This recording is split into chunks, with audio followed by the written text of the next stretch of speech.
Well, I know this is August 16th, 2012, because I lost a day. A dear friend of ours, Jane Lawless Murphy, was visiting from Long Island, and we were to have lunch with her at noontime on the 16th. And so on Wednesday the 15th, my wife and I waited for a half an hour in the restaurant, had a wonderful meal and a subsequent date together. And today, which is the 16th, Jane showed up and we had a great time. We're at the Woodman Lodge on a wonderful, what road is this, Calvin? The McBride? No. Mick something? Macadam Road, there you go. And I learned very early on that it's got a dead end right past the Woodman Lodge here on the dirt road. There's a railroad tracks there, but when I first came here, my GPS didn't know that, so I came from the other side, and there was a train going by, and I said, what's wrong with this picture? At last we meet. Yes, yes. Gary Allen VanRiper and Carol, how are you? Awesome. Nice to meet you too. Awesome. Your reputation has preceded you. Okay.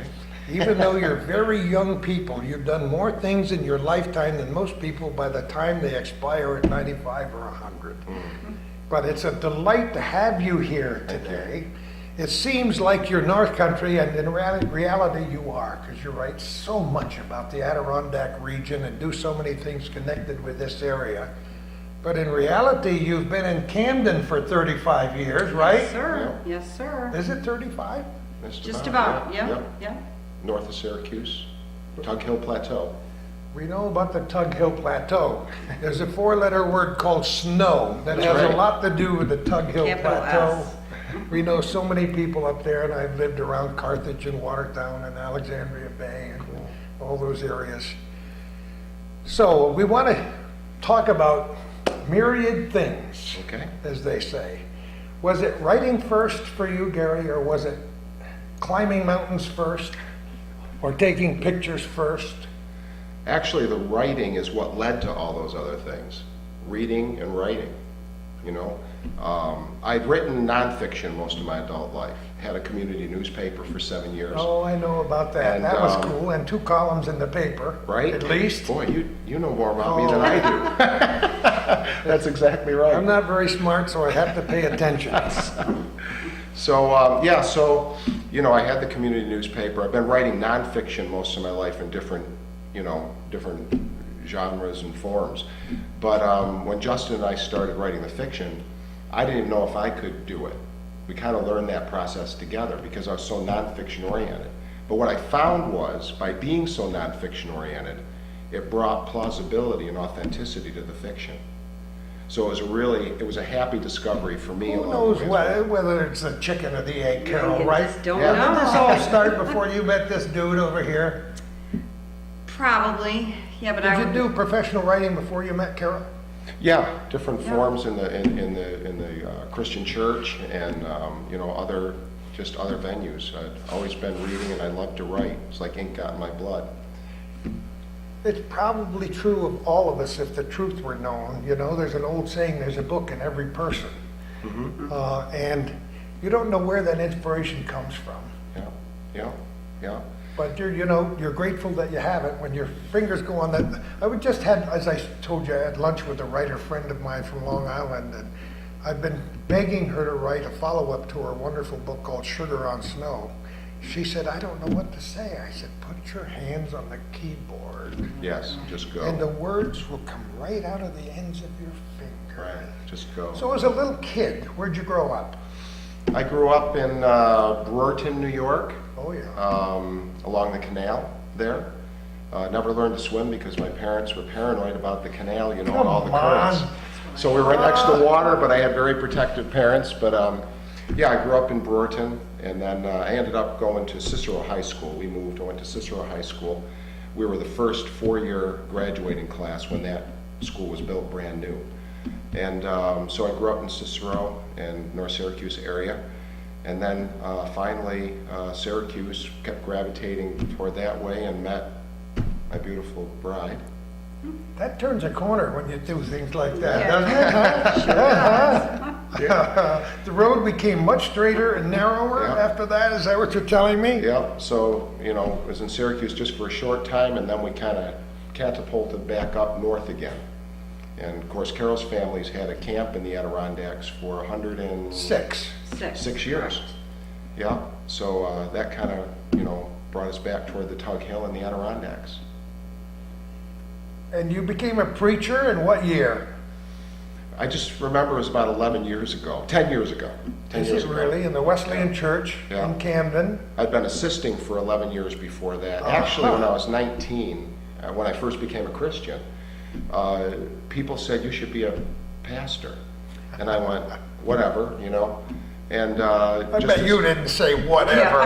No, I did.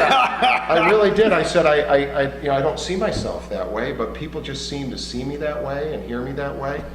And so as the years went by, I kind of avoided it. Part of the reason was I didn't want people to think that I loved people because I was getting paid to do it.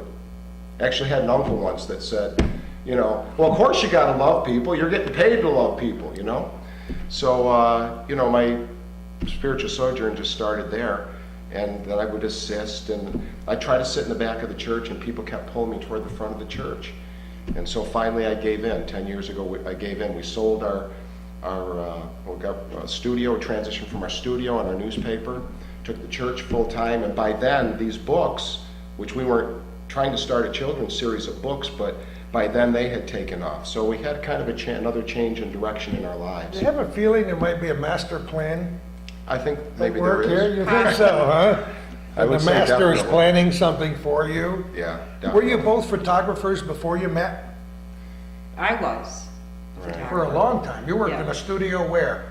Well, I had a studio, I worked in a studio in Syracuse with a friend of mine for a bit, John Francis McCarthy, who's known in the Syracuse area for his Prince of Ireland, and I learned so much from him.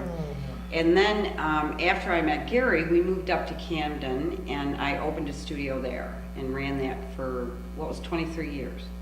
It was a full-service retail studio. No kidding, it was yours. It was mine. So what do you do now The with good it? and the bad. Anything well, no.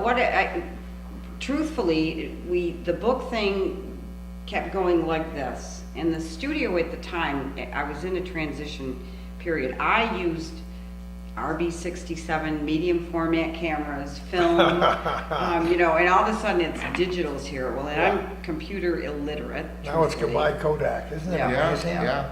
So we just kind of took a look at the whole picture, and again, the book company that we had started when we first started these books was taking off.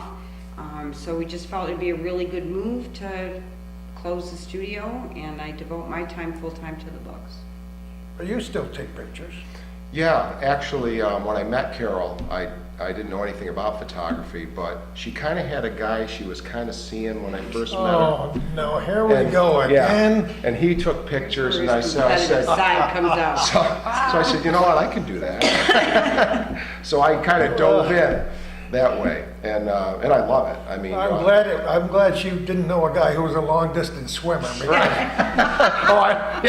Well, I would have sunk like a stone. As a complete, Yep. as a Would've been complete over it. and utter aside, Yes.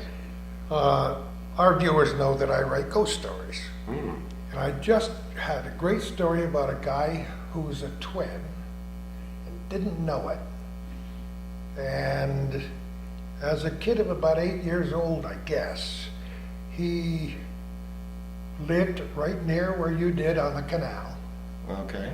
And his parents always said, don't go near the canal. And he didn't know why. They were afraid, scared to death to have him fall in the canal. Does this sound familiar? You're telling my childhood story. Yes. Yeah. Yeah. Here's your neighbor. And he went down to the canal and came back and said he was looking for his brother's shoe. Okay. I wasn't looking for a shoe though, so The story is, yeah. when they found his brother had drowned in the canal Yeah. as a baby, a small child, and when they found his body, he only had one shoe on. Wow. So that'll give you food for thought. Okay. No, But so- it was, everything is connected with everything else in the Yeah. world, and that story came to mind because I just learned that story from a guy that it happened to. Is that such a true story? It's That's absolutely a true Wow. story. See, I think that's what my parents were afraid of. you know, the currents in the canal and stuff, you know, so it was, you know, kind of traumatic time. So the writing was all, but you always loved to climb, you always loved the outdoors. You obviously loved the Adirondack region, the Adirondacks. Yeah. Did you start hiking and climbing as a teenager? Well, actually, again, it was the books that, because of the research, because Oh. what would happen is, you know, Carol's family's camp's so beautiful on Fourth Lake that you go to Fourth Lake and you just kind of sit there and stay there and enjoy the lake and so on. But when we started doing the books, we set the initial books on the Fulton chain of lakes, but then as they were becoming more popular, our distributor was saying, well, people want to know up in this part of the park, are the kids, Adirondack kids going to visit there, they're going to visit there. So we started creating characters so they could legitimately go to North Creek or go to the high peaks. So where I got involved with the high peaks was for our 5th book, Islands in the Sky. Justin and I had to do research. So we climbed Algonquin, which you probably know is the 2nd highest peak in the Adirondack Peaks wilderness there, and got hooked.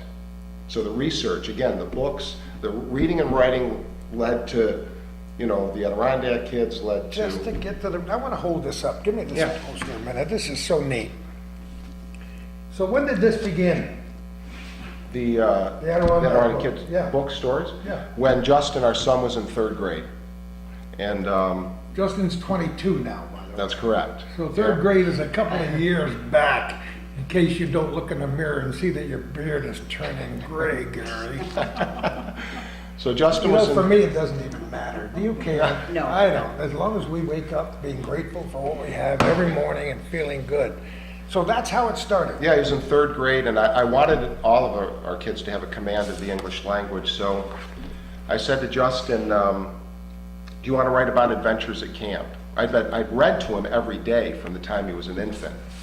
But when he got into about 3rd grade, I said, do you want to write about adventures at camp? And he said, sure, because I had read a book a little bit earlier than that pointed out that children tend to drop out of reading in 4th grade and 9th grade. If they're going to drop out of reading, 4th grade, 9th grade, well, I didn't want Justin to drop out of reading. I wanted him to be a reader for life. So I thought writing might be another approach to take.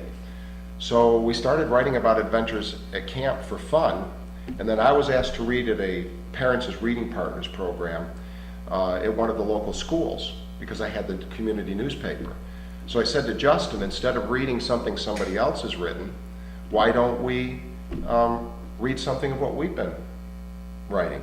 So he was up for it. So he introduced the characters. I read a little bit, and one of the parents came up and said, hey, when's your book coming out? So they do that to you, don't Yeah. they? Yeah, when's your next book coming out? So that started it, and I said to Justin, well, you want to get serious about this and really try to write a book? So we did. We spent that next year doing more research, developing that little essay into a chapter book. It became the Adirondack Kids #1. We never intended on writing a book, much less a series, but that's how it started. You know, how many series books, well, you guys again are so young, how many series books, I've written newspaper columns about this many times, that I remember from my childhood. And it's just, they're the most pleasant memories of all, because that inspired you to read. And when's the next one coming out? Yeah. Little did you know when you finished that first one that you would sell 100,000. I know. I know, expensive. Think about it. That's kind of incredible for somebody who, I don't know if it was a shoestring that you started on, but it was pretty darn close to it, wasn't it, Gary? Two shoestrings Two now. shoestrings? Isn't that amazing? Yeah, it was pretty stunning. When the first book came out, well, we looked for a publisher, and it's hard to break into traditional publishing for anybody. Not that I would know that. Yeah, you know, we checked with a regional publisher, North Country Books out of Utica. They published And my first book. They were really interested in it, but you know, they told us, you know what, we're behind with contracts with other writers. You know, maybe we could look at it in a few years. So I said, thank you so much. I said, but I really wanted this to come out in my lifetime or Justin's lifetime. So what we did after we learned the writing My comment process, almost verbatim. after learning the writing No, I'm process. getting old, let's do this. Well, you know, I Yeah. mean, every day's a Oh, gift, yeah, I and you know. don't know about tomorrow. So, you know, we got serious about that, and I brought Justin along, even as a third grader, and put him on the phone with printers and tried to teach the printing process as well. And so I coached basketball, high school basketball. So I we- should have known there'd be another chapter. Yeah, go All right. ahead, Gary. So I took my coaching money that year and we invested it in 2,000 copies of the Adirondack Kids #1, not knowing if anybody'd even be interested in it. But It's a so- shock when you find out how much it costs to print it. Yeah, That yeah. first time. Yeah. Whoa, really? So 30 cases of books get delivered to our house. Oh, and yeah. Carol's looking at them going, okay, Where's your next step? now what? There has to be a sane person in the family. Yeah. There has to That would be be some, me. there has to be Yeah. a center line somewhere. Yeah, Carol keeps us corralled in. Oh, yeah. So we had these books, and honestly, we did not know if anybody'd be interested in them. I mean, Carol has a big family, so, you know, Grandma and Grandpa would, you know, get one or two, and cousins. But we had our first major book signing was in Syracuse, New York, at Carousel Center, when Borders was still in business. Borders Goodbye, there. Borders. Yeah, I know, it was a tough loss. But the manager said, now look, and we know you don't have experience with this, he said, you know, if you sell maybe 6 books or so, 12 books, you know, that's kind of an average for somebody coming in, so don't get discouraged. So we said, all right, and Carol, you know, and we invited some friends and we got in touch with some media. Well, long story short, there were over 100 people in line there. And Justin had to speak first time he spoke. In fact, there was a little microphone like that, but he was only standing about this high. Sure. And he kind of talked like this. And but we I sold love it. we That sold didn't over last 100 long. books over 100 books that day. And- That's unheard of, you know yeah, that. it was. Yeah, but we didn't really Nobody know it at the sells time. 100 books. 50 of them were family, Yeah, I'll be honest. we didn't know it at the time. We didn't know it at the That time. doesn't go in the permanent record, that Uncle Charlie bought 5 books? Oh, No. No, they all bought one, I have a big family. But 100 books to anybody at a book Yeah. signing is a very big Oh, yeah. deal. 10 or Yeah. 12 or 15. Yeah. Yeah. I was in Westport at a marina last weekend and sold 25 books, and that was nirvana for me. Yeah. At a marina. Yeah, that's good. On though. Lake That's- Champlain. That's a I'll nice take number of books. 25 any day. Absolutely. So, So, you know, so by the end of like 3 months, all 2,000 copies were gone. And so he said, all right, so, and we had no reference I'll point. tell you, you got a light shining down on you, Gary. You know, Come on. We had no reference point, so we started the second book. Yeah. Reprinted You were the first breaking one. precedent from the first minute. Yeah, we know that now, but we didn't know Yeah. it at the time. Well, you had a product also. You had a product. You have to have a Yes. product. Yeah. You can't sell garbage. Yep, yep, and so it was resonating with parents, resonating with grandparents. Wonderful. It was books that parents and grandparents knew they could sit down and read to their children, and they wouldn't maybe get to chapter 2 and be embarrassed because of either language or content. And it just has taken off. So like you said, now we broke 100,000 with book 10, between book 10 and 11. And It's wonderful. no end in sight right now. It's wonderful. You have to, there are many people watching this program around the globe, hopefully, on the internet and on the local cable systems, who have no idea what you mean when you say chapter book. Explain that to them. Okay. Well, the different reading levels, you know, usually the babies, I mean, I read to Justin every day of his life from the time he was an Of infant. course. Those are the little board books that they can open, and maybe there's 5 or 6, and they can even put them in their mouth and chew on them if they want, and that's okay, you know. But just exposed them to, you know, to books that way. And then usually children get into picture books, and the average size of a picture book length is 32 pages. And you know, a lot of heavy illustrations and really tight, good storylines. And then moving into those early reader books, say in first grade, second grade, but really transitioning then into what are called chapter books. And they're anywhere from 14,000 to 18,000 words, divided up into chapters. Usually illustrated. I grew up on the Hardy Boys, you know, and those kind of books, and Tom Swift, and that was, we kind of had that in mind doing the chapter books too, you know. And then obviously you graduate on from there, and then YA books, young adult, and so on. So our books, middle reader chapter books, kind of fall between 2nd and 5th grade. The real sweet spot's 4th grade, 3rd and 4th grade for those. It amazes me, even though there are kids who are never read to by their parents, and I think they start life at a disadvantage. You know, my mother told me my first word was light because she was reading Genesis to me, you know? Oh, yeah, yeah. But who knows what it was after that. My father worked nights at the Reader's Digest because as a preacher, very often ours was the only family in church on Sunday, so. But I see kids at 8 years old, Yeah. some as early as 7, who are reading Harry Potter books Yeah. I know. of hundreds and hundreds of pages, Right. and reading them as if they were devouring Captain Crunch Yeah, in their cereal. So the kids who are read to early, who love the process of reading, yeah, do it quicker and sooner, do better, seem to do better in school and in life. yes, Because, you know, language is what it's all about. Yeah. And when you, here I'm doing the talk, I don't mean to preach to the Well, you're a preacher. writer too, right? I don't You're a mean to writer, preach to so, the preacher, but yeah. it's so important for kids to be read to. Because the process of reading is way different than accepting the media from any other venue, from television and absolutely is. radio. Especially in this And I do a day and lot age. of talking about that. Yes. So imagination is critical. And obviously, you're drawing some pretty darn good pictures, Gary, I don't. with your words. Oh, well, yes, with your the words. Yeah, yeah, yeah. Well, one of the things we're thrilled about, of course, Justin, you know, being a boy, you know, we kind of brought that to the table, and we've received many letters from parents who have sons that were reluctant readers. There you go. This was the gateway, and it got them involved into reading. So you're exactly right. You know, some about it resonated with the boys, subject matter, maybe the way it's written, combination, and drew them in, and then the whole world's opened up to you once you get into the world of literature. You know, you're both so much brighter than I will ever attempt to be.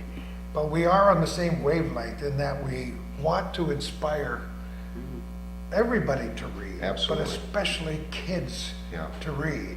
And I would crawl on my belly like a reptile to go to school, anywhere, anytime, for no money, just to draw pictures on a blackboard and inspire kids to look at those pictures and tell me a story. Yeah. And then to pick up a book and read my, do you love to read your books to the kids? Oh, yeah. Do you? Oh, Yeah, yeah. There's no. And other there's books. No, Yeah. but, and I do too. Yeah. Other books too. Yeah, Dr. yeah. Seuss. Yeah. I came across a recording I did of the Lorax way back when, long before they ever decided to make a movie out of it. And it turns out the Lorax wasn't a very popular book at the time because kids didn't understand the green thing. And Right. now with your Adirondack bent Yeah. and so on, the Lorax would be important. But now I Yes. have people requesting copies of my reading of the Lorax. That's with music cool. behind That's it. cool. But it is important to inspire kids. And this is, Yeah. if not your life's work, it's your own chapter now that makes you both feel real good to go into school. Matter of fact, that's why you're in the North Country today, right? That's right. Tell me about it. Yeah. What were you doing today? Just tell them where we were today. We were Carol. at Dodge Memorial Library in Rouse's Point. Don't you love it? What a Yeah. nice spot. What Yeah. a great history of the building. Beautiful. building, beautiful building. Actually, we met in the basement of St. Patrick's Church today. And then to Did do you the really? presentation, because there was a number of kids coming from the local school program, the summer program. Yeah. And they worried there wouldn't be room in the library. So we met at St. Patrick's and the kids were wonderful. Great questions, great questions. We had a lot of fun. Some of them are so insightful, you take Oh, you yeah. back 2 steps. Oh, yeah. Aren't they? Yeah, yeah. Children, so another reason I've learned, I really love to write for children because, you know, they pay attention to detail. You can't pull one over on them. They don't know the New York Times Well, they bestsellers. don't, They don't have care. the bias that we have They as either adults, do they? like a book and a story or they Yeah, don't. and they're not very- impressed They're that very way. clear about whether. Yeah, what they like. Yeah, so Yeah. that makes it challenging, keeps you on your toes, and keeps you creative. Another reason why writing with Justin was so good. He was a good problem solver. If we got the characters into a situation, he'd think of more creative ways to get them through it. So yeah, I love writing for kids, and they do. They've got incredible questions when we go out and talk to You know, them. I'm so thrilled and delighted that Gary and Carol, that you came here today. Give me a chance to meet you, to find It's a out. I'd pleasure love for to us. find out Pleasure for who us. winds these people up in the morning, Yeah. how many ticks there are, and what gets them excited. Yeah. And inspiring kids is very important. And there's another reason. When you start writing children's books, and I love to write children's books and anything else that comes into my mind, publishers tell you by the dozens, don't write a children's book. There's too many children's books. You can never sell children's books. Well, Wrong. right, correct. So what number is it now? We just finished number 12, and we're working. Have we got 12 with us? Right here, yep. Of course we do. Pond Hockey Challenge. Actually, the first 10 books we chronicled this summer. You can read them out of order, but we started at the beginning of the... I'm left-handed. I always read them out of order, starting with the back page. And We began with, number 1 was the Adirondack Kids have their reunion in the summer. Jackie's a native Adirondacker, and the other 2 boys Justin and Nick have a family camp. So number 1, they have their reunion. This kicks off the summer, and we ran that right through Labor Day, 10 books. And then we wanted to write about the fall because the Adirondacks is so beautiful in the fall. So we wanted to have that be a setting. So we did the fall of Fort Ticonderoga, and then went into winter with the Pond Hockey Challenge. Next one will be spring, then we come around to summer again. But we wanted to get some of the other seasons in there to write about. and you might think, looking at that quickly, if you did when I showed it up before, that was a photograph. No, but that's a compliment to the lady sitting to my right. Actually, I have done the black and white illustrations in all the books, and a good friend of ours and artist, Susan Loeffler, does the color The color work, yeah. Yes. She did this? She does Yeah, the she covers. does all of our covers. The color. And I'm learning. Carol does the black and whites. Yeah. I'm the photographer turned sketcher. So You like to do line drawings, the Yes. regular black and white line Yes, drawings? yes. I've done at least 4 million. Oh, did- People know, well, when I was on the radio, this is another aside, but we're all connected. in Yeah, some way. absolutely. Every day when I would interview you on the radio, I would be drawing, like other people would draw squares and circles, I would be drawing complicated line drawings and not knowing it. So I call them subliminal. But I had the good sense, my wife says, after a few years, to sign and date every one and bring it home, and she saved them. Awesome. Thousands and thousands of those drawings. Wow. And now, my youngest son, who just turned 46, is a psychologist in Kentucky, has decided to archive Really? every one of those Wow. drawings. Very cool. So it's cool. Yeah. Have you always drawn pictures, or did you not start to do that till you did photography? No, I've always sketched, and Really? especially faces. And Well, I don't- then after lighting faces in the studio Yeah. for 20 plus years, actually when I started sketching for the books, that was a happenstance. Justin would watch me sitting around sketching, and one day he said, "Mom, draw this," and he handed me a picture, and I Out of the mouths of oh babes, huh? yeah. So apparently I did too good of a job, and I was hired. So from that, actually, that was book 4. So from book 4 on, That was it. that was it, yes. Which one is this now? That's one. That's the first one. That's Yep. the very first one. Boy, is this a familiar cover. Mm-hmm. How many copies of this first one? Do you know?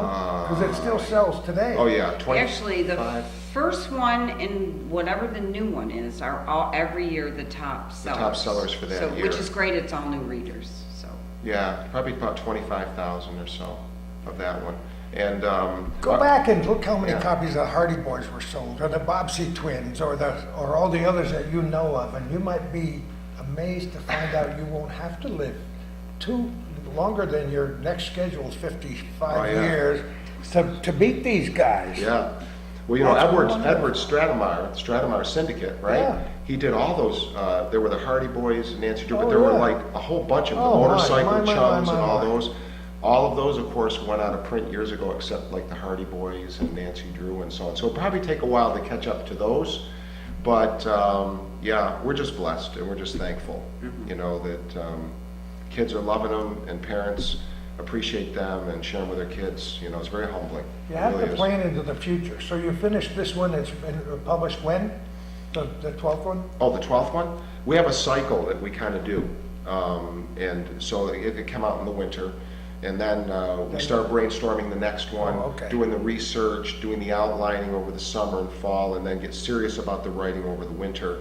And then it comes out, you know, at the end of the Spring. winter and early spring. So, you know, early on, when they started selling so well, we were getting feedback, retailers through our distributor, can't they write more quickly? And we wanted Justin to have a childhood. I mean, this was never, we weren't stage parents. It was like, you know, he played his video games, he played hockey, or, you know, whatever he was into. And this was just part of our lifestyle. Reading and playing with words was part of our lifestyle. We just worked it in. So it's just kind of a natural thing. You talked about bringing children up. You know, kids really do need to see their parents reading. Just observe them reading, you know, reading a magazine, reading a newspaper, reading a book, reading their Nook now or whatever. And discussing it at the supper table. Yeah, Well, yeah. what did you read today? Talking about books, just make it part of the life, part of one's lifestyle.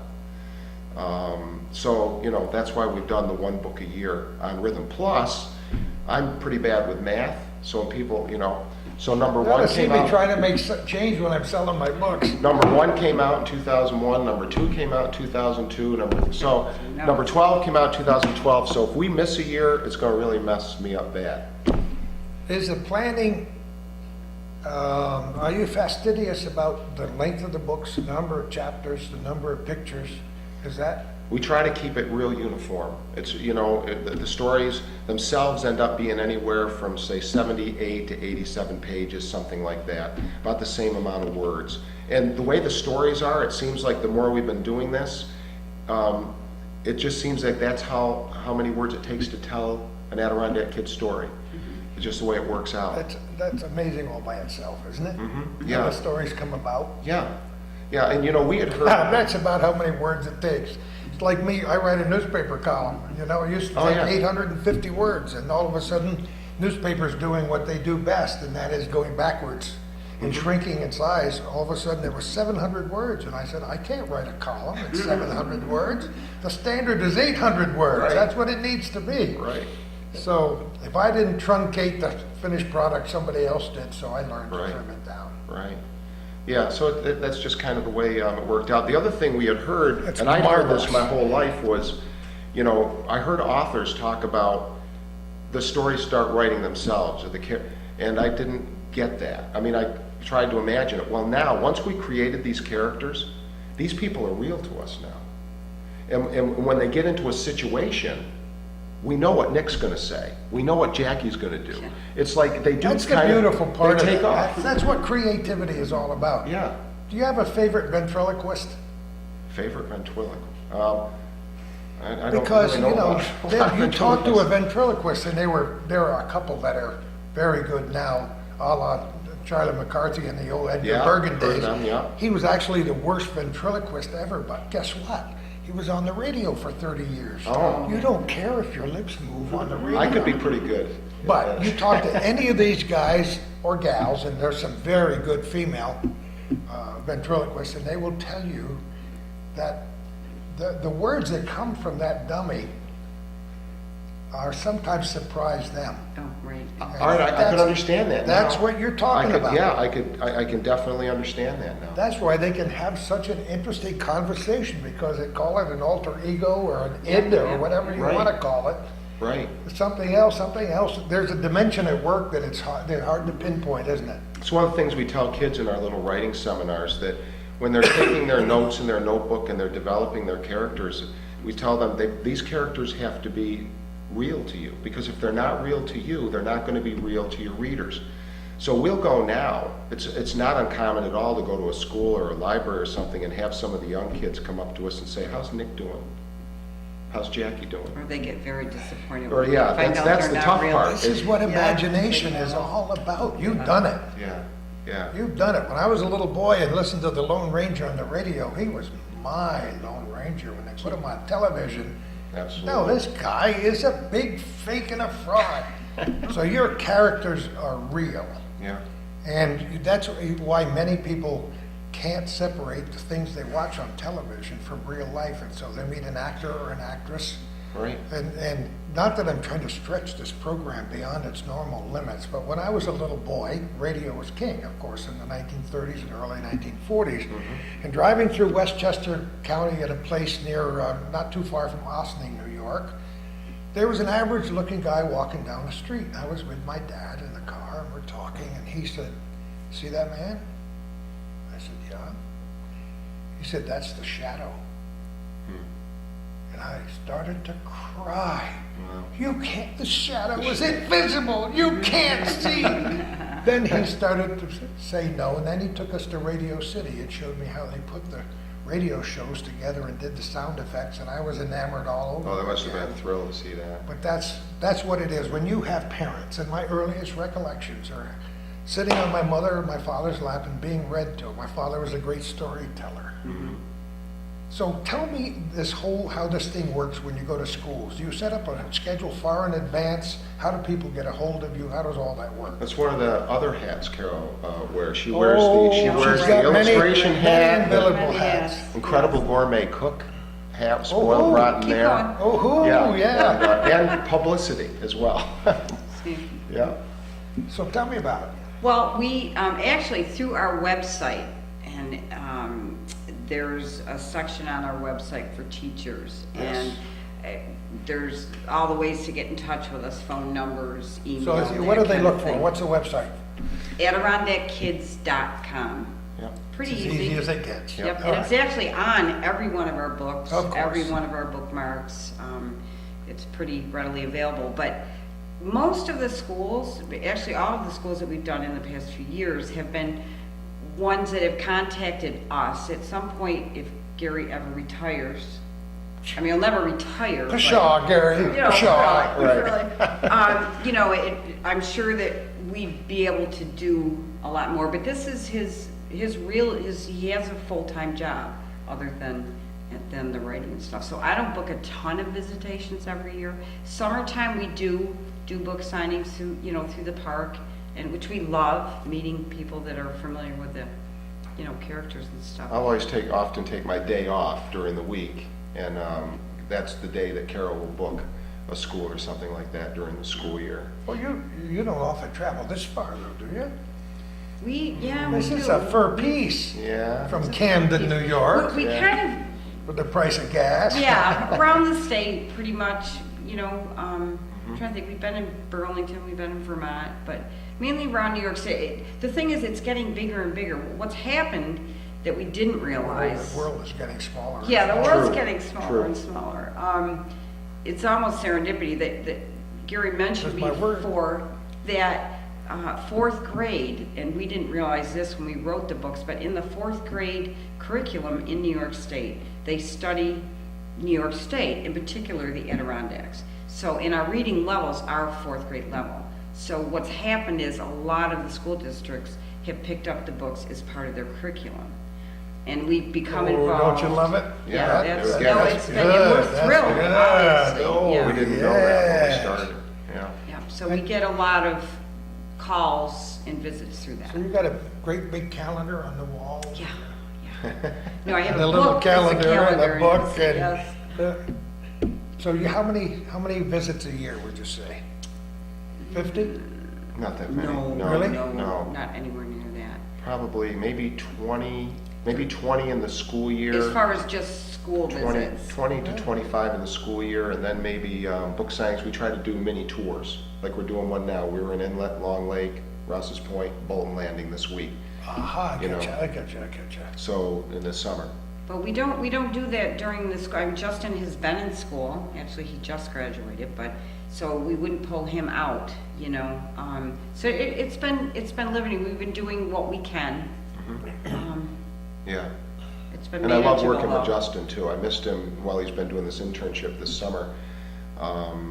Just working with him from the time I mentioned, he whispered to the microphone, and then he went through a stage where he got so relaxed on stage, he'd actually, kind of stretch yeah. out while he was talking. So it's, Yeah, I got Justin kids reeled like in a that little bit, too. He was really relaxed, and, Yeah. but, so he's comfortable now in front of a television camera, in front of a microphone, radio. Even when he was in elementary school, eventually he was very comfortable in front of 300 teachers at a conference. So that was That's another. not something kids are born with, believe me. Exactly, no. I mean, there are a lot of people as adults that are afraid of dying and speaking in public, Yeah.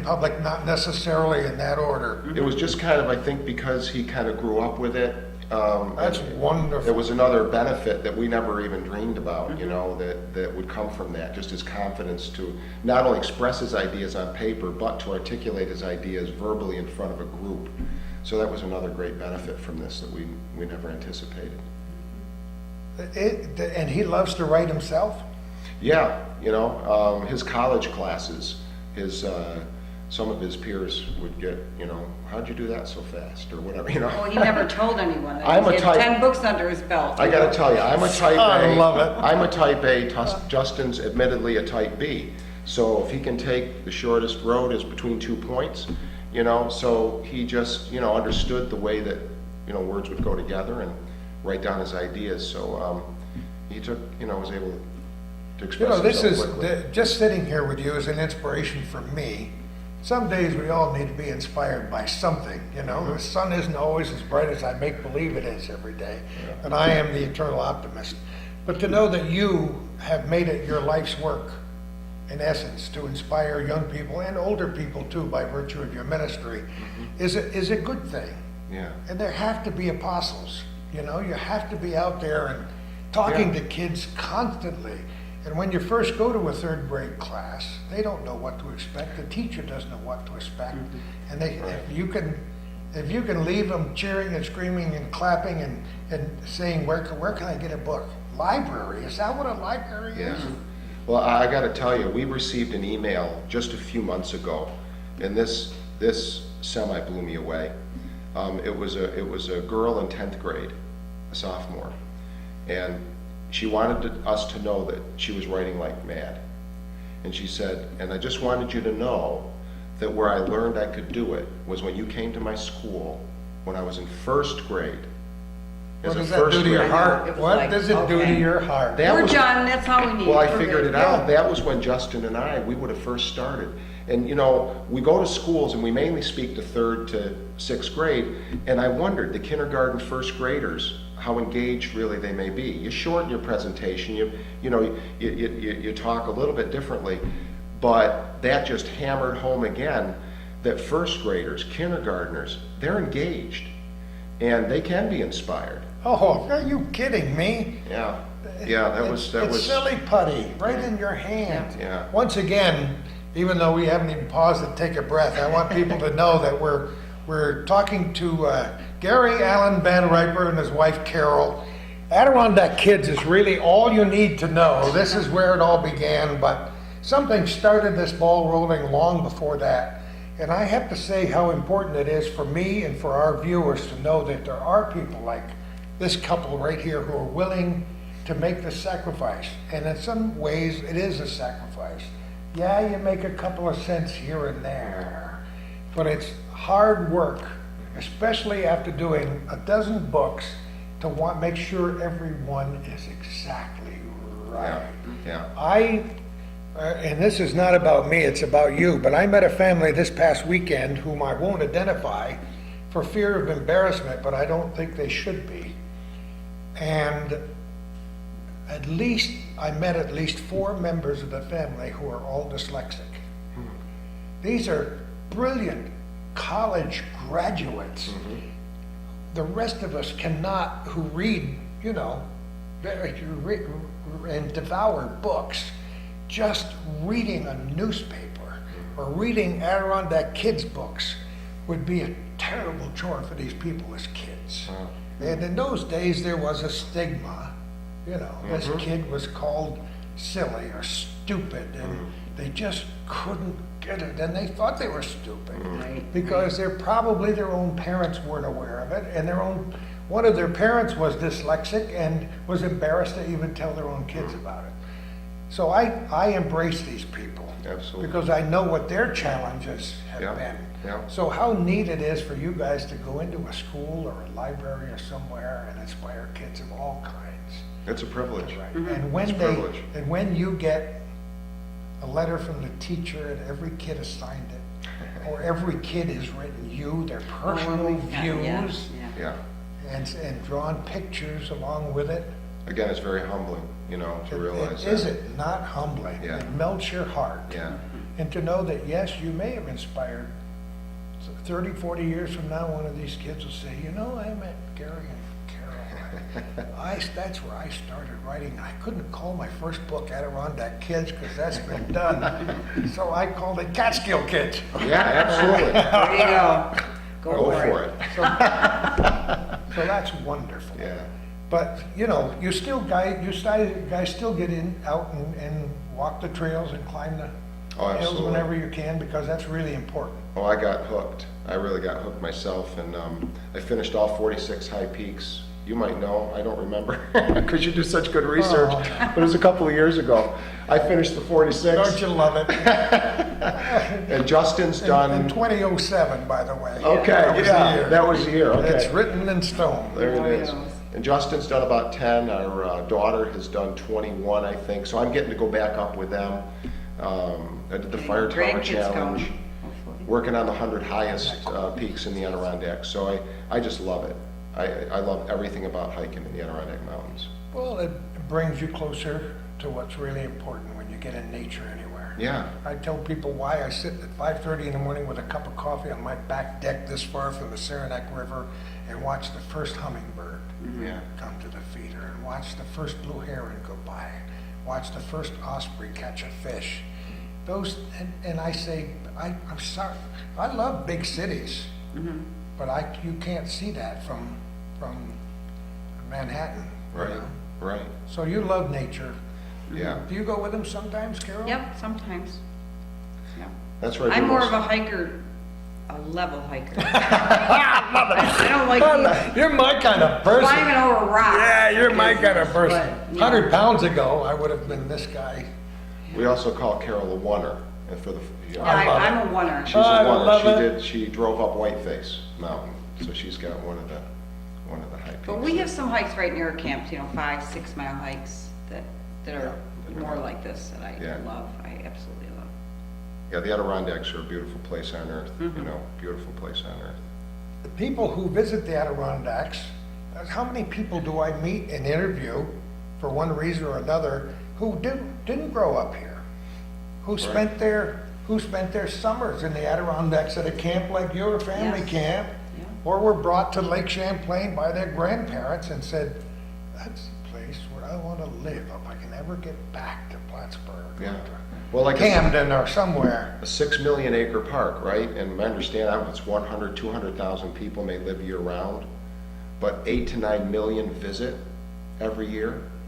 So that's quite a, you know, Think about it. yeah, Think about it. That's quite an influx of people And with we're hoping memories for more. over generations. Yeah, we tried to make this Adirondack region a destination for a long, long time. We talk about it.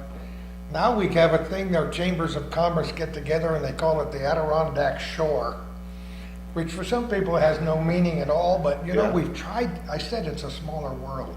We used to compete with Vermont, for example. Now we realize that Lake Champlain is not the Great Wall of China or That's right. the Berlin Wall or anything else. It's just a gateway. Yes. So I want to know what else. Now, is there any chapter of your lives that we haven't covered here today? I want to cover all the bases. I don't know, I guess really children have been a major part of our life in every way. Yeah, how many kids?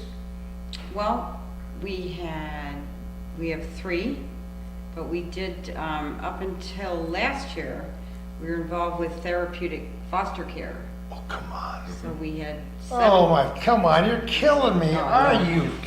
No. Isn't that a That was man? just retribution for me as a teenager. Oh. So after 17 kids, I think I'm, okay, all right. Am I forgiven? No. But it was No, awesome. it was a great, not all at one time, Wow. over a period of Doesn't 20 matter. years, maybe. It's A been few great. kids were gonna come, and they said, well, this child will probably be with you for about a month, and they were with us for maybe 4 years yeah. or something. It was awesome. How do you let them go? How do you let them go? Yeah, You're killing me just thinking about Yeah. it, you know? but that was a great season in our lives too, you know, to be able to pour into some of those young people. Well, I don't know how many, have you decided what the end game is for the Adirondack Kids? We're often asked that, and, you know, right now, because people are continuing to read, and, you know, we talked about the generations coming in, Yeah. and the people, so we'll go to a book signing, like these summer book signings we're doing right now, and we're starting to see familiar faces. It's become part of their family tradition to come and Oh, say, is the new one out? absolutely. We came for the new one. So there's a little pressure there, not bad pressure, but it's like, it inspires us to want to keep going and do another one. And so far, as long as they keep selling, there's an interest in them right now, and we stay healthy, the plan is to keep writing. So we have an idea for 13 and an idea for 14. Already? Justin's working on a short story, so we might even do a collection of Adirondack Kids short stories at some point. Might be one of the volumes. Are you ready for this? Sharpen all those Yeah, pencils, sharpen lady. pencils. Sharpen those pencils. Exactly. So we'll see. Have you ever thought of possibly incorporating photography into some future books? Well, one of the characters in the parents is a photographer. Yeah. Of course, Yeah. it would have to be. It would have to be that way. I Yeah. love it. Actually, photography is still a big part, it plays a big part in our books. All of for instance, the sketches that I do for the books come from photographs that we've taken. Like if we're researching. Oh, Yeah. I didn't For, know yeah, that. for pond hockey, they actually, Inlet, New York, in fact, does have a pond hockey game every year. So Gary went up and shot some of the kids playing pond hockey and things like that. So it still is a big part Yeah. of the whole picture. This shot of Justin here was example, we made it into the Adirondack Kids coloring book. It became a line drawing, and we've used it for other things. So taking pictures of the kids, and Justin modeled for Justin. Justin said, Dad, if we're going to write a book, I'm going to be in it. So he was our model for a lot of the early illustrations. Which he can't be any longer, so we have to hang on to those pictures. We're hanging like on to gold. our family And album. now, within the next 40 years, when you're old and grayer, Older and it'll be grayer. time for an autobiography. Have you thought about it? Well, one of the things we have thought about is maybe doing a little bit of the sojourn of the writing sojourn. Having started and where we came, and maybe with some writing tips for kids. We've thought about maybe doing that, like you were saying, to maybe inspire families to even work together and work with their kids, read to their kids. This is our little story, make your own story. You got to do it somehow. Yeah, And a lot of teachers, even though they feel compelled to teach this, as you said, in 4th grade, they don't know where to begin because they don't have the same creative juices that you have. So maybe you can. well, it's Madeline Leangle who wrote A Wrinkle in Time. Yeah. And she wrote a great book it's almost like a devotional on writing pieces, and of writing pieces. And she said in there, if anybody says they can teach creative writing, run like mad from them. That really creative writing, but you can, she said, practice the basics, practice like a basketball player, practicing the fundamentals. So what the teachers do, and our daughter's a teacher, she's a high school English teacher. Oh, really? Yeah. Yeah. Oh, I should have known. So they do the grunt work. Yeah. The teachers are in there working on the fundamentals with the kids. Then we get to come in and we get to do the fun stuff. Exactly. The teachers have really laid the foundation. They're doing the grunt work of Thank learning the God spelling, learning. for the good, dedicated teacher. Absolutely. So Sarah, our daughter, would even say, you get to come in and do all the fun stuff, Oh, wonderful. Yeah, but she loves teaching kids, but the teachers are really the ones doing the They grunt have, work. how many, I talked about it on camera and off camera, and anybody will stand still long enough to listen. We all can remember the teachers that had the greatest influence Exactly. in our Yes. lives, and I have thanked personally many of the teachers. Some of my teachers are still alive, if you Yeah. can believe that. Yeah. Thank them, because I was kind of a rotten kid in many ways in school, just because I was so restless. Yeah, And thank them for inspiring me to read.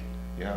My, Taking me aside and say, Gordy, you can do it. I want you to read this book this week and tell me what you think of it. yeah. It was only within the last couple of years, it might have even been as recent as 2 years ago, a woman came in, she looked familiar to me, to one of our book signings. Oh, yeah. And it was my 2nd grade Oh, elementary come teacher, on! Yes, this is. Come on! Miss Delaney. Miss Delaney, my 2nd grade teacher. Did you sit up straight when she walked in? Oh, yeah. Yes, you did. Yeah, I love it. But it was a thrill, She was, of course, retired at that time, but she came in and And then she sent me some photographs, actually, some class shots. Oh, you're lucky. You know, None of that, and, none of that exists from my childhood. So it There was- weren't enough Brownie cameras to go around in those days. No kidding, what a Great. wonderful Just It thrill. was a following him great, and yeah, it just was a great, Oh. again, you know, just another one of those neat things that happened as I a was- result of it. I was signing books at a Heritage Day in Moira, my old hometown, a couple of weeks ago. And telling a story about what a rotten kid I was in high school, how our senior trip was an utter disaster. And I said, you know what, there was a young teacher just out of college that came with us as a chaperone on the trip. And if I could ever find this woman, I would give her the biggest bear hug in the world and give her a sincere, tearful apology for what I put her through. And somebody said, Gordy, and there, standing 2 feet away, was a woman whose name is Rita Tripany, who was that person I was talking about to people standing Wow. around.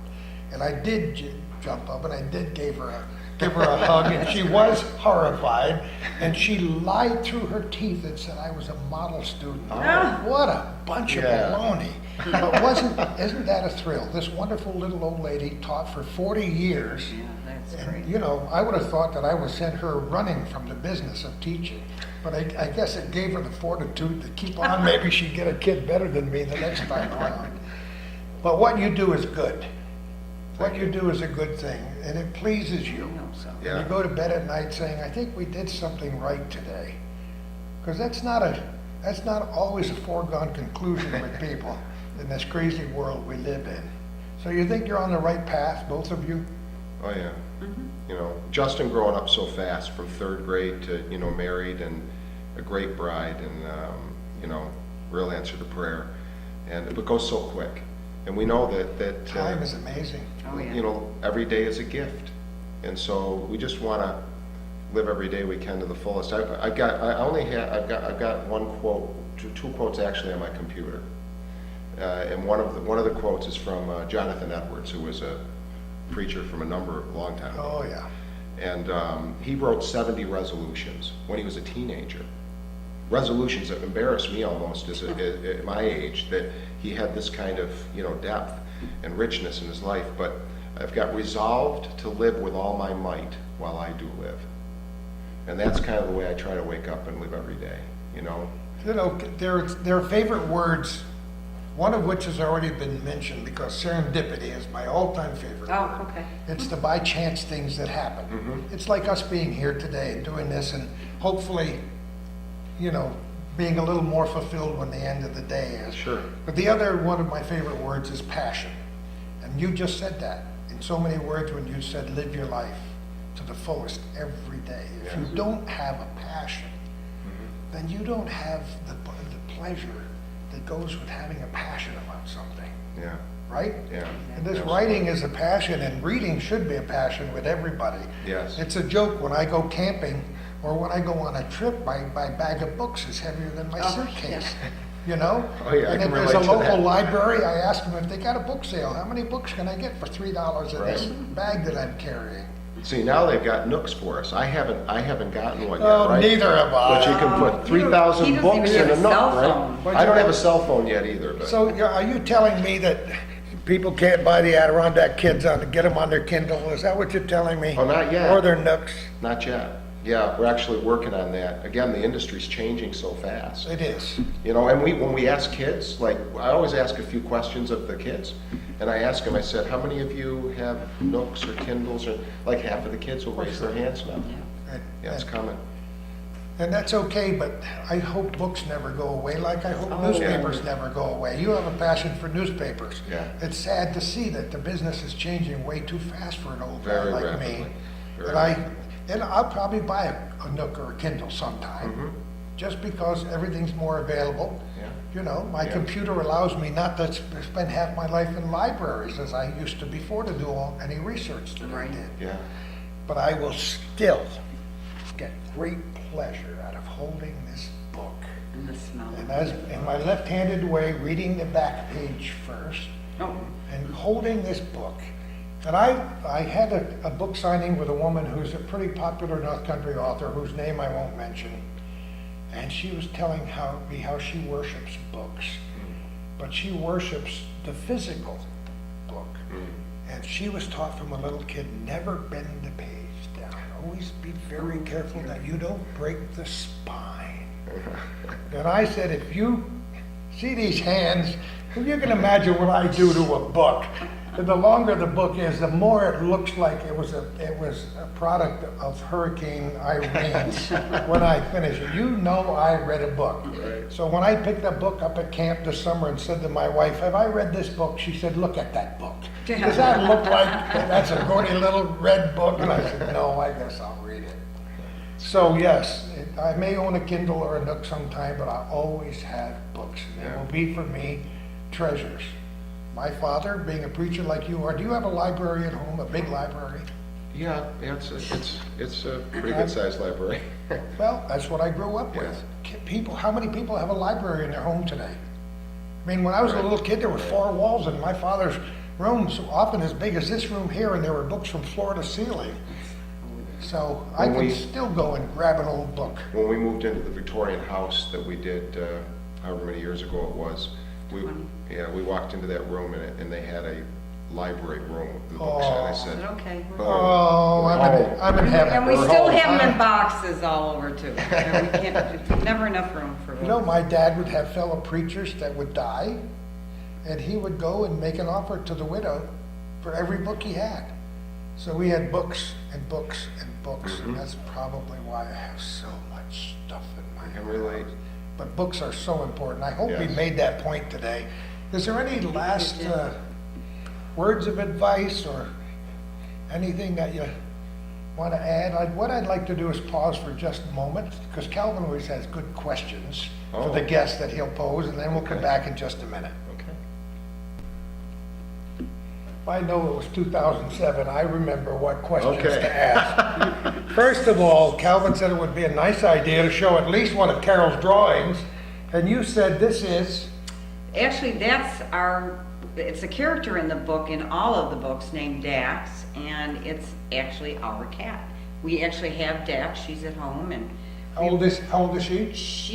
she's 12 years old. She came... Ooh, I don't care. Gary 12 years old in the 12th book? Yes, well, Gary and Justin, when they were writing the first book, decided they wanted a cat, in particular a calico cat, to be a character. So they went to our Humane Society and came home with, unbeknownst to me, this little kitten. We already had a kitten, but... Never do that. Don't do she's- that yeah, more than well, once he a year, did, he Gary. did. But she's still with us, and we took her to book signing once. It didn't go too well. She's a That's home like bringing cat. little teeny kids, 3 or 4, to book The signing. kids just descended Yeah. on her, and she's like, This is another good one. Justin in a snowstorm. Yeah. Was that really from a photograph? Actually, That was the photograph. a and then- photograph of Justin, Yeah. and then I put the snow in. So sometimes it's direct from a photograph, sometimes it's from 4 or 5 photographs. We don't want to give away too many trade secrets, but I think No, that's this kind is of great. great. Yeah, Calvin had a couple more questions, and they're fundamental but important. the good ones. How do you write at a certain grade level? Right. Because, you know, unfortunately, the industry almost commands us to tell what age group our book is I know. for. I know. And when I write children's books, I'm vain enough to believe that you would love the stories if you read them. You would say, hey, that's pretty neat. Just as I would read your Adirondack Kids, just as I go back and read the Bobbsey Twins or the Hardy Boys today, and I say, that's so cool. This guy was a genius. Yeah. So how do you confine your writing to a certain level? It's really interesting with these books because, again, like Carol said earlier, we didn't know 4th grade was teaching New York State as a unit. We didn't know these things. We were writing what we liked. Justin was entering that age group. And so as we worked together, just an example we give in our writing, when we talk to kids when that question comes up, and Calvin asks, it's a great question, it comes up often, is I'm writing along and Justin's sitting next to me, and I type out a word and Justin would say, Dad, none of my friends are going to understand that word. And I say, okay. It's funny, my wife does that for me. All right. I don't know what you're talking about. What does the word vociferous mean? You know. Right. So I would say, that's fine. Come up with a synonym. You come up with a word your friends would understand. We'll talk about that. And so what happened was, what we learned later, several books down the road when they started going to schools, we were hearing from some teachers that were saying, these books tend to challenge the readers, but it's not over their head. So I think Justin's, kind of the balancing of his input with my writing, it brought it right to that grade level. Then once we had the vocabulary figured out after several books, we were on our way. I mean, you can buy books that have, show the different age levels, and you can look it up and see if your word fits there. But we've really never used any of those references. We've just sat down and wrote together. So smart. The people who write the books generally are not very good writers themselves, in case you haven't noticed that. Yeah, it's like people telling you how to gamble, and they never won 5 cents in their lives. But it's very important, as you say, just to do what the Spirit moves you to do. So you and Justin, you and he really work together quite nicely. Yeah. The other thing that we tell the children to do, and it's something we learned, was whatever grade level you're writing for, read a lot of books in that genre to that grade level, because that teaches you everything from about how many words there might be in the book to the type of language, the layout even of the book. So by reading lots of books, we learned from an author named Linda Sue Park, who's a Newbery Award-winning author, and I was at one of her lectures, and she was sharing about something she had learned from another writer. And so let's say you want to write a middle reader chapter book. How many middle reader chapter books? I asked the kids that. How many middle reader chapter books should you think about reading, and then write your middle reader chapter book? And the number is like 1,000. Read 1,000 middle reader chapter books, and then write your own middle reader. Read 1,000 picture books, and then write your picture book. So it helps. So every time you're reading, you're getting a twofer, because while you're reading, you're also practicing writing. And if you spend a lot of time in your genre and a lot of time in your age level, you're internalizing that, and it really helps. Of course, every once in a while we'll have a kid say, "So have you read 1,000 books in your," And honestly, I have to tell them, I'm not sure. I may be close. Justin probably hasn't read 1,000, but the key is, the more you do read, the better writer you're going to become. So that's a couple of ways that we tackle the language and the vocabulary. And when you're into a character, as you said before, you're into that. You've created the mind of that character, so you can you can speak for him. You can speak for that person. They start taking over. Yeah. But as I said before, many kids today, we think they may not be as sophisticated as they used to be, but I know so many 4th grade kids. So many kids are between the ages of 7 and 11 who have insights that I could dream of when I was between 7 and 11, who are reading. I mean, do you know about the Lord of the Rings and the Hobbit and so on? Well, let me think. Yeah. I've heard of that. Well, I read the Lord of the Rings when it was first written, when I was a little kid, and I had no clue. So I'd go to my parents and say, "What's this all about?" And my mother would say, "I have no idea. This is the weirdest author I've ever seen in my life." So one of my grandchildren gave me the trilogy again for Christmas a couple of years ago. So I got to read The Hobbit and the whole series all over again. It's like reading Gulliver's Travels when you're 10 and when you're 75. You get a new insight. So those are all good things. Yes. Before we wrap it up, anything you want to add, Carol? I've been putting way more than my 2 cents into this thank you. interview. It's been a pleasure. I love your 2 cents. 2 cents may be marked down from $4.95. What I want you to do, I'm even going to move the microphone closer to you, Gary. Okay. All right. I want you to read a little bit from the beginning of your book. How many times have you read this aloud? A few. A few thousand. Even while we were editing it, especially when the beginning when we were. Isn't editing such a great pleasure? Yes, it's awesome. How many hands do you get in that process?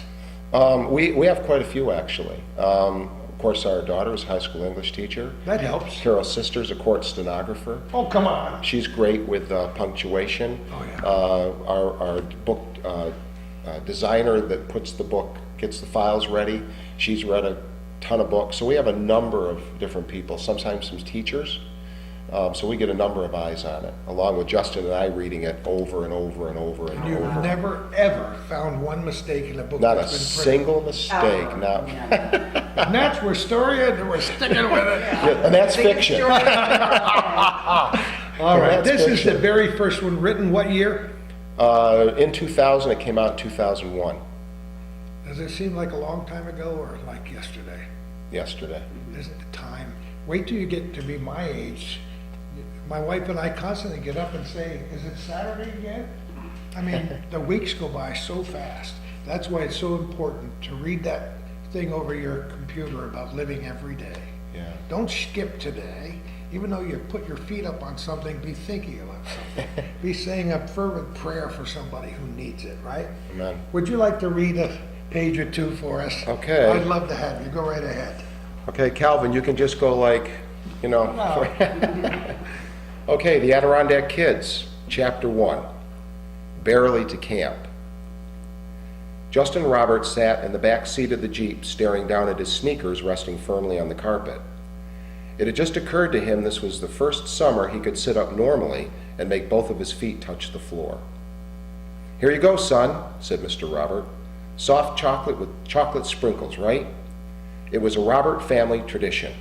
Stop for ice cream at the Pied Piper in Old Forge before traveling the last few miles to camp. "Thanks, Dad." He took the cone and shifted uneasily in his seat. "Can we get going now?" "What's the big hurry?" asked Mrs. Robert. "I don't know," Justin said. But he did know. He hadn't seen his best friends for months, 8 to be exact. And when they had talked on the phone a few times, it wasn't the same thing as hanging out together. They were interrupted by a cry from someone waiting in line at the Piper for a burger. Everyone standing in the parking lot turned first to the lady making the commotion and then followed her finger pointing to the highway. People began scurrying for their cards like a crowd caught by surprise in a sudden downpour of rain. Justin scrambled to his knees and turned to peer out the rear window of the Jeep. He pulled the brim of his bucket hat away from his eyes for a better look. A long line of traffic in both lanes was at a full stop as a huge black bear lumbered leisurely down the middle of the road. "He acts like he owns the place," Justin said. "Let's get out and see him." He reached for the door handle. "Sit right where you are, young man," Mrs. Roberts said. His mom always said young man when she expected unquestioned obedience. "We will wait right here until he passes by." "That's right," said Mr. Robert. "Bears may look harmless, but they're still wild animals and need to be treated with respect." "I think he's coming this way," Justin said, his eyes widening. He was right. The bear had stopped, turned, and was walking in a direct path toward the Roberts Jeep. "Roll up the windows now," said Mr. Robert firmly. All 350 pounds of black bear moved forward on 4 stocky legs with a purpose. The huge creature was preoccupied with a tall cylindrical can containing discarded portions of burgers and fries that stood near the front of the Jeep. Justin's heart started pounding. He liked computers, biking, and peanut butter cups, but his passion was animals. All right. The suspense is killing me. Awesome. Thank You you. want to find out what happens, you gotta buy the book. That's what we Go to said. AdirondackKids.com, right? Yes, or on Facebook, the Adirondack Kids, we have a page. Of course. I asked you to be my friend this morning, and if you turn me down, I'll be absolutely devastated. Be an honor to be friends with you on Facebook. Absolutely. Now, I have one more question and we wrap it up. What's the biggest word you've used in any of your 12 books? Do you know? Do you have one word that has more than 3 syllables? I'm sure there are. I'm not sure Is though. that a question nobody's ever asked you? No. Ever asked that question? No. I don't even know if you I mean, can, are you afraid to use a word that a kid might have to look up or ask their parents about? not at all. That's kind of fun, to do that. There are certain, again, Biggest rules word. that Calvin was asking about. There are certain rules, but it's fun to break those rules I once love in a it. while. Yeah. The last line of my latest children's book is, "Can you spell undulate?" Little Lake Champlain monster has to learn to undulate. Oh. And that's the subject of the Very cool. Thank you so much, Gary Thank you. Allen VanRiper and Thank you. Carol. Thanks so much. You are beautiful people Thank in you. every definition of the word. Thank you, Calvin. You've done a great thing for kids everywhere, and for parents and grandparents and great-grandparents and great-great-grandparents. I would wish you good luck, but I don't think you need any. There is a path that's already laid out for you, and you're better, you can wander off it occasionally. Yeah. If you want to. Both of you, thanks again, good luck on your latest you. trip. Thank you. And don't forget, Adirondack Kids. I always thank our viewers for their comments and suggestions. Sometimes they tell us where to go, and sometimes they make suggestions on where we Okay. should go. But very often, business people and others who like what we do send their generous checks to Calvin Castine in care of Hometown Cable on the Ridge Road here in Champlain. And I always end the program by saying, who knows where we're going to be next time for our little corner.